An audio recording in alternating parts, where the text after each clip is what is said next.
Welcome back to the Naughty Dog Reviews. Last week we finally wrapped up all the Crash Bandicoot games, for this series at least. That means now it's time to move on to the next chapter in Naughty Dog's history. Reviewing this franchise will be a little bit different for me because, unlike with Crash, I never played these games growing up, which means I also won't have any nostalgia influencing my opinions here. With that in mind, let's get on with this review of Jak and Daxter, the Precursor Legacy.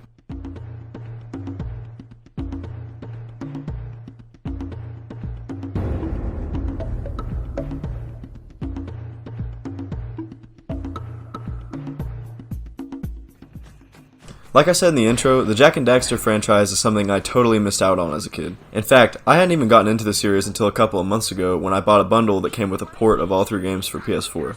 So far, I've only played this game and Jak 2. I started Jak 3, but that was around the time I started making these reviews, so I'm holding off on that until I'm preparing to do my review on it. Anyways, enough about me, you don't care about any of that nonsense. So after the immense success of the Crash Bandicoot series, Jak and Daxter had a lot to follow up on. For this game, Naughty Dog decided to continue expanding upon what they learned about making platformers. One of the big things I noticed while playing this game was that it felt like a natural progression of the formula established in the Crash trilogy. Instead of having a warp room with portals taking you to each level, this game has all of its levels connected through a hub world. The best part about setting up the levels this way is that there are virtually no loading screens in the entire game. The only time you'll really see a loading screen is if you use the portal to fast travel between the three main hub worlds, but this is only there to keep you from having to backtrack through the game's entire world.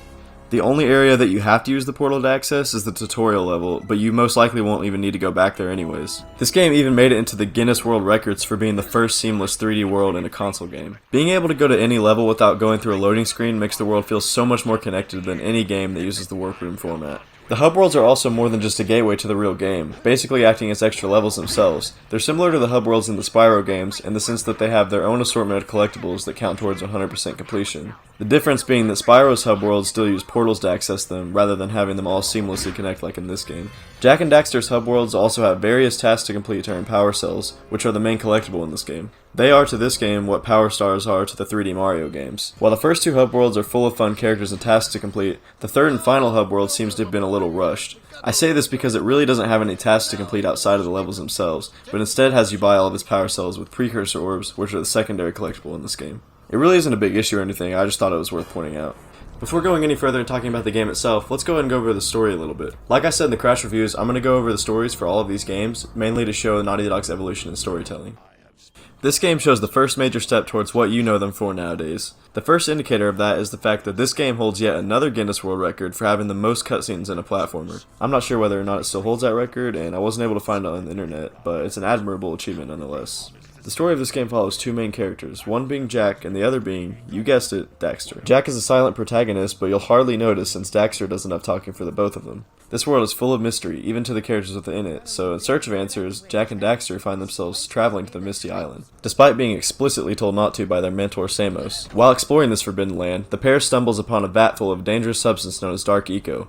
Dark Eco is one of the various types of eco found in this game, but more on the others later. They end up getting attacked by a monster thing, I don't know what it's called. And as a result, Daxter falls into this eco.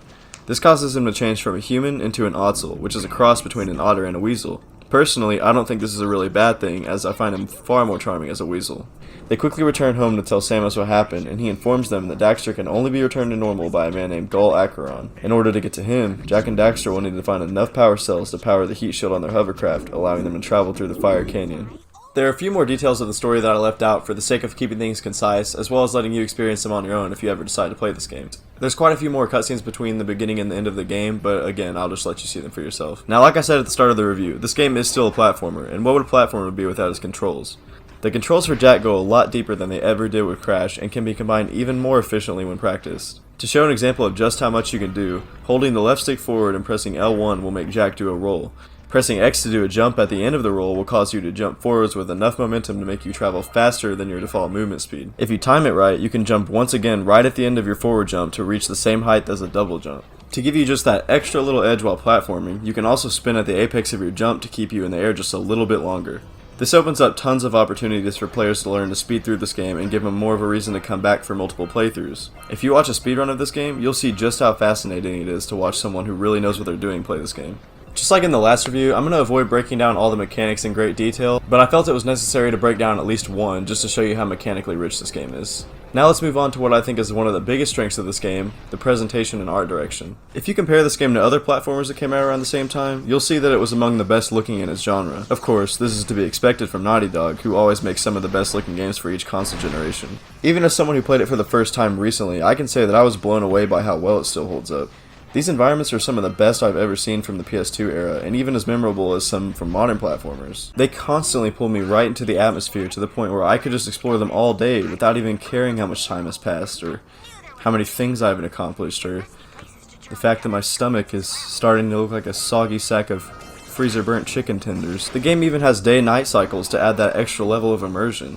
I was also immediately intrigued by the characters. They all have such distinct designs and hilarious dialogue, aside from Jak, of course. He's not here to make you laugh. The characters have far more time to shine in this game over Crash, as there's cutscenes throughout the whole thing rather than just an opening and an ending. While I don't think a good story and memorable characters are the most important part of a platformer, it really does add a lot to the experience. My favorite character would have to be Daxter because I can relate to his appreciation of sarcasm, and he's pretty much a roast god. We won't find any more of that dark gooey eco stuff, will we? Cause I'd hate to fall in again and turn into you. Get in there! One more thing I want to briefly touch on before moving on is the soundtrack. The music in this game was produced by Josh Mansell, the same guy who did the music for Crash, and while I don't think this game's music is quite as memorable as Crash's, I still really enjoy it. There was a ton of effort put into making the songs fit the characters and environments within the game. This is easy to see when you look at the Sandover Village theme. There are 9 different versions of this theme that correlate to characters within the village. Sandover Village isn't the only case of this. There are several other levels that have these type of variations as well, but for the sake of time I won't list them here. So we know that the levels look and sound great, but what about the things you actually do in them? Jak and Daxter is a collectathon, which as you probably guessed, means you'll be spending most of your time collecting things. The levels in this game are filled to the brim with things to collect, such as Precursor Orbs, Power Cells, and Scout Flies. I already explained what Power Cells and Precursor Orbs are, so I won't repeat myself here. Scout Flies are just an extra collectible that gives you another Power Cell if you find all 7 of them within a level. The other Power Cells and levels are obtained by completing challenges within them. These challenges are pretty well varied, which keeps you from feeling like you're doing the same thing over and over. Some are just platforming challenges that feel like their own little level within the levels. Others are found through solving puzzles or completing missions that an NPC sent you on. There are also some Power Cells that require the use of a hoverbike to obtain. The hoverbike's controls are really fun to use, and it feels like a more refined version of the jet ski that Coco rides in Crash Warped, but on land of course. One level, known as Precursor Basin, is only accessible with the hoverbike and has several races to help you get better at controlling it.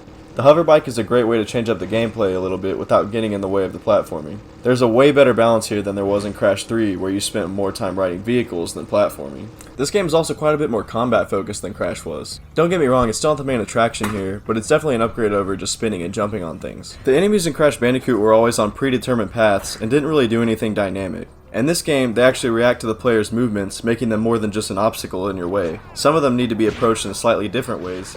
For example, the Babic only requires a simple attack to take down, while the Bone Armor Lurker needs to be stunned by a well-timed hit before you can damage him. There's also 3 different types of eco that affect your gameplay. Blue eco will make you a lot faster and allows you to activate certain doors, switches, or platforms. Yellow eco allows you to shoot projectiles that pretty much defeat any type of enemy with ease. Last, and definitely least, red eco boosts your regular attack power. For whatever reason, red eco only shows up a couple of times throughout the game. It's not really anything negative in my opinion, just thought it was worth mentioning.